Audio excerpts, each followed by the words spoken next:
Bienvenue au Bleuet pour cette rencontre. Nous sommes heureux d'accueillir aujourd'hui Jean-Claude et Franck Decrescenzo qui ont créé il y a quelques années une maison d'édition qui porte le même nom et qui est spécialisée dans la traduction d'auteurs coréens.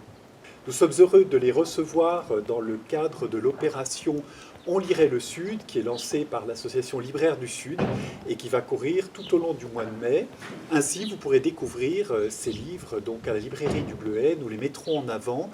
Ils seront disponibles dans la librairie pendant ces semaines. Est-ce que je peux demander à Jean-Claude et Franck de nous indiquer comment cette maison a été créée ?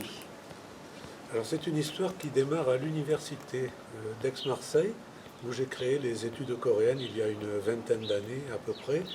Et évidemment, comme littéraire, je me suis intéressé essentiellement à la littérature coréenne. Avant c'était la littérature française, la littérature coréenne.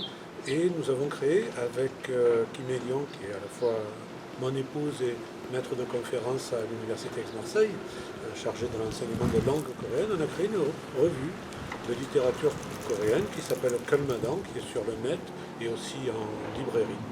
Et puis, chemin faisant, on s'est aperçu que le nombre de livres publiés, nous étions en 2009, le nombre de livres publiés en coréen était très faible. Et on s'est dit, mais comment va-t-on alimenter une revue avec aussi peu de textes publiés?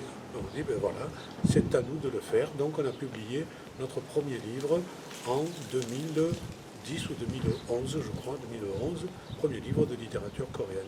Voilà la genèse de notre maison d'édition. Une histoire familiale finalement.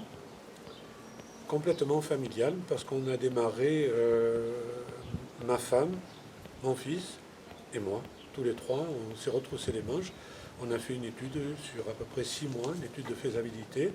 Et puis au terme de cette étude, on a dit, allez, hop, on se lance. Et aujourd'hui, nous sommes à, je crois, 50 ou 60 titres publiés. Lisa Martin, qui est libraire au Bleuet et qui a effectué un stage dans cette maison d'édition il y a un an et demi à peu près. Tu peux nous en dire 2 mots, Lisa ? Oui, j'ai fait mon stage de master chez Decrescenzo Éditeur. J'avais une question plutôt sur la place actuelle de la littérature coréenne en France. Comment vous la voyez et quelle position vous avez par rapport aux autres éditeurs qui publient de la littérature coréenne?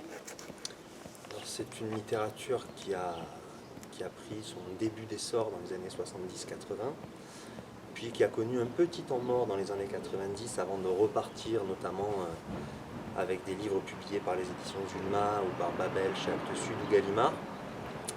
Et nous, quand nous sommes arrivés dans les années 2010-2012 pour faire nos premières publications, on s'est en quelque sorte imposé comme une forme de, je ne vais pas dire de référence, mais comme un éditeur qui vraiment commençait à publier énormément, alors énormément ça reste raisonnable, une dizaine de titres par an, mais énormément de livres de littérature coréenne. Donc on a rapidement été très très présent dans un panorama finalement éditorial où peu de livres, justement, comme Jean-Claude l'a dit, étaient édités, étaient publiés.